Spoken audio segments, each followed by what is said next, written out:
Hello internet, I am the review dude, and here today you see my Sportswagon Holden Commodore Omega VE Sportwagon. Here it is. So it's a 2010 with the 3-litre city engine. It's a good little car, but I've started to do the oil change on these myself because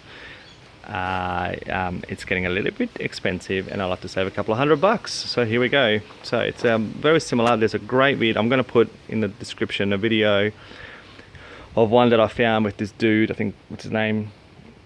I don't know his name. Anyway, he's pretty cool. You'll see the link down there. He made a pretty cool video to help me, and I'm now going to show you. It's very similar.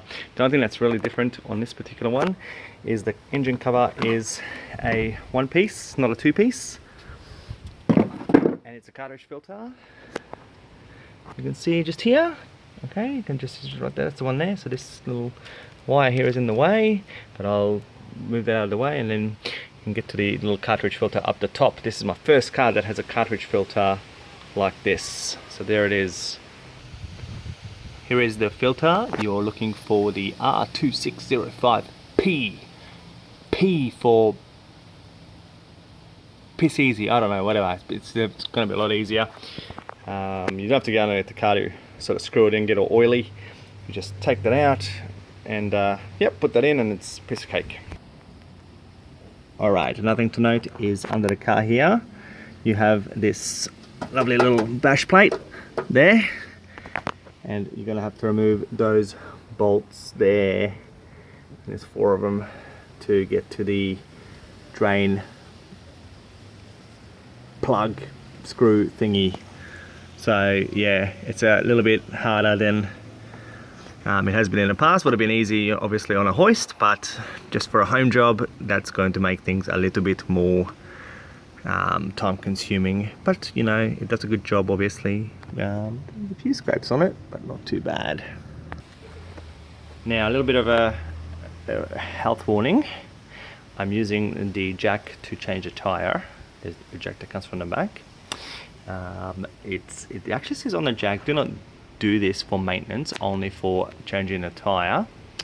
But yeah, I'm a naughty boy, so make sure you do have proper hard mounts, like hard, you know, stands if you're going to do this in a safe manner. Safety warning over. Okay, just for curiosity's sake, the jack lives inside this well in here underneath the spare tire. So I have to take the spare tire out. It has that screw in it, which you have to screw for about half an hour, and then it comes out. And then you have this one that holds the jack up. So that this, hang on, I'll show you this way. This thing here, I undo that, and then out she comes, and it just fits in there. So piece of cake. Holden, in the future, I know you're not making cars in Australia anymore, but if you made something that would, hang this up here somewhere, you know, so that it's not going to fall on my head, I've just been jamming it into this part here. Please think about that in the future. But yeah, I'm not sure how you're supposed to keep that up without hurting yourself. So there you have it. Safety warning number 2, make sure the car's in park, make sure you got your handbrake on.